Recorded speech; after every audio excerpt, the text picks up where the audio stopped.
Good morning, good afternoon, or good evening, wherever you are. Remember, you have greatness inside of you. Welcome back to another AB Daily News with your hockey coach, Guru Coach FRENCHY. Today, episode number 298. What your menu coach about is, first of all, it's Friday. So we're not to talk about sprinting for the Montreal Canadiens. The most important thing is about the three ad prospects are going to play for Team USA at the World Championship 2023.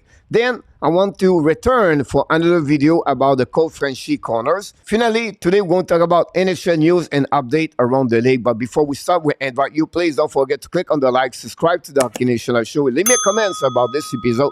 And let's dive in talking about the first subject of the day. First subject is about the AB3 prospect for Team USA. Team USA announced their roster for the World Championship and then including three AB prospect Lane Hudson for Boston University, his teammate Luke Talk with the Boston University. Finally, Sean Farrell, ex-player for the Harvard University, now play with the Montreal Canadiens. Now, Hudson, we know he have an amazing, great year with the Boston University as a freshman. Then Doc, obviously for him, whatever, he have a very good year. This year better as a point per game. Not good enough, I think, for right now to play with the Montreal Canadiens for the upcoming season. Then Sean Farrell, we'll see what happens with Sean Farrell. If he does make the roster for Montreal, he's going to play with the Laval Rocket for the year, for the season 2023-2024. Three different players for the Team USA. They have different role. Hudson, unfortunately for him, I see him possible play at the third pairing with the Team USA. Very good on the power play, by the way.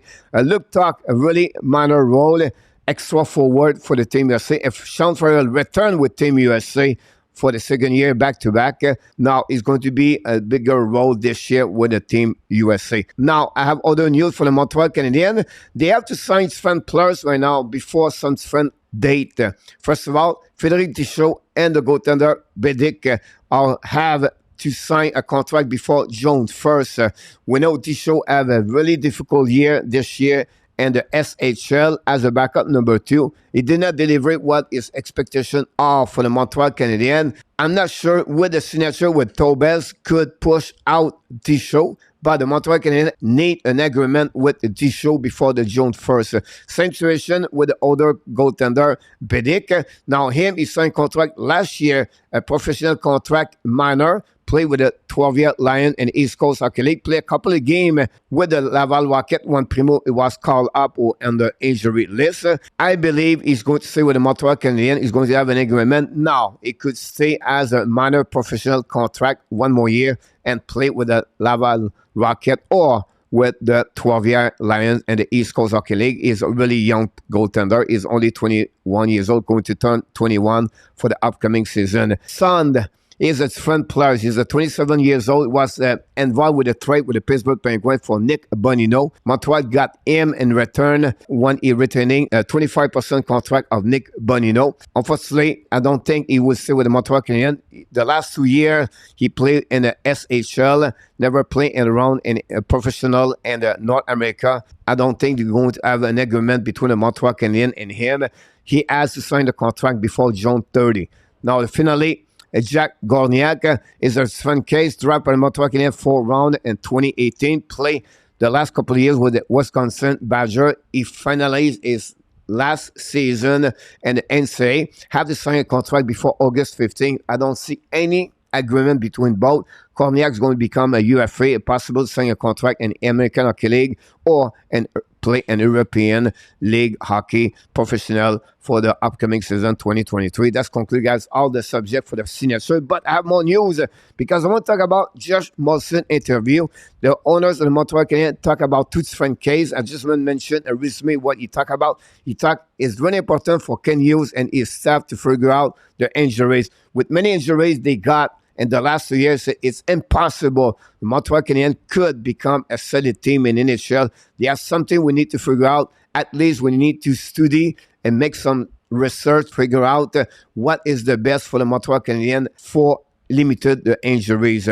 Is a case we know already. Ken Hughes talk about this during the press conference a couple of weeks ago. Finally, he talked about the Cole Caulfield situation. He expect at some point to have an agreement. He said if Cole Caulfield don't go nowhere, we just need to figure out the number of the year and the money, salary cap per year, AAV for Cole Caulfield and the Montreal Canadiens. So great to hear this from Jeff Monson. The rest of his interview is really minor, nothing big. He expect a good year for the Montreal Canadiens for the season 2023 and 2024.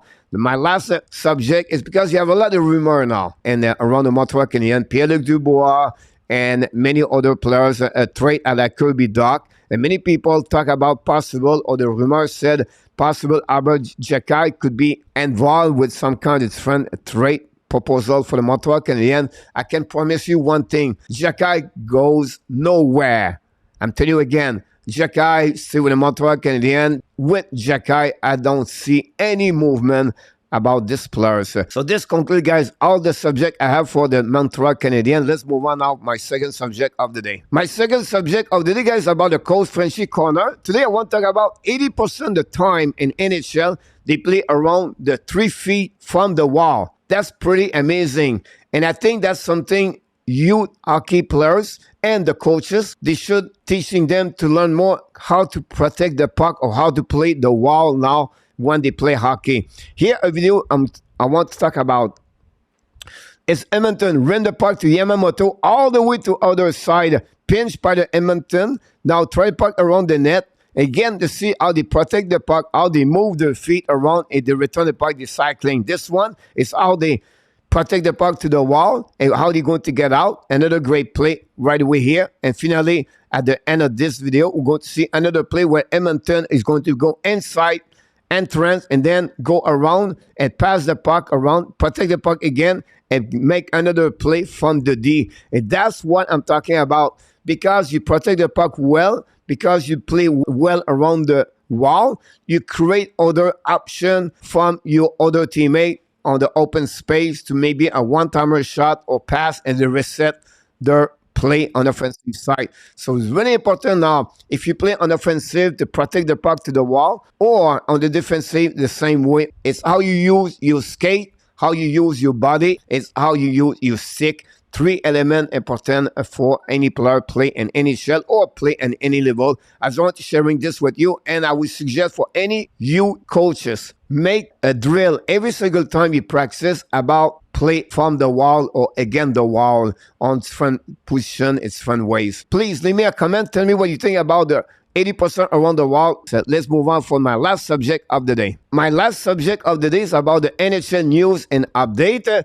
First of all, the NHL draft is coming. It's next Monday, May 8th. Pay attention, it's going to be at 8 o'clock p.m., not at 7 o'clock p.m. We're going to do live streaming about this NHL draft. We know Montreal Canadiens have the selection number 5.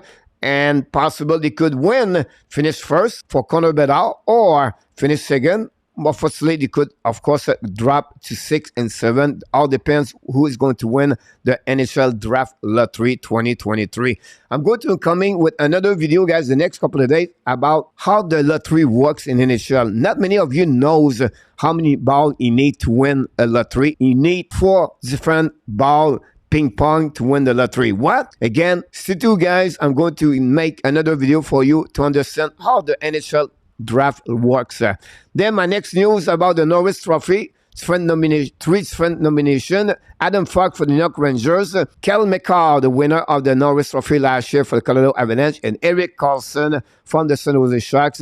Break another great season with 100 points. I believe Erik Karlsson is going to be the winner of the Norris Trophy. That's it. That's all for the NHL news update. Of course, continue to follow the NHL Playoff 2023. The Panthers now lead 2-0 over the Toronto Maple Leafs. Dallas tie the series 1-1, and then Carolina 1-0 over the New Jersey, and the Vegas Golden Knights 1-0. We're going to give you all the update. You can follow us, the Hockey Nation Show. We provide every day play-by-play live streaming commentary with the hockey coach, Coach Frenchy. Leave me comments about the trophy NHL Norris, who's going to win, or maybe about NHL Draft Lottery. And that's conclude all the subject we have today for you guys on this episode. Hopefully you enjoy it. 3 different subjects. It's rare I'm doing 3 subjects, but it's Friday, so why not to sharing different things, what is going on around the Montreal Canadiens and the NHL, plus the Coach Frenchy. But I would like to invite you before we leave, don't forget to please to click on the like, subscribe to the Hockey Nation Live Show, and leave me a comment about this episode. And of course, we want to remind you,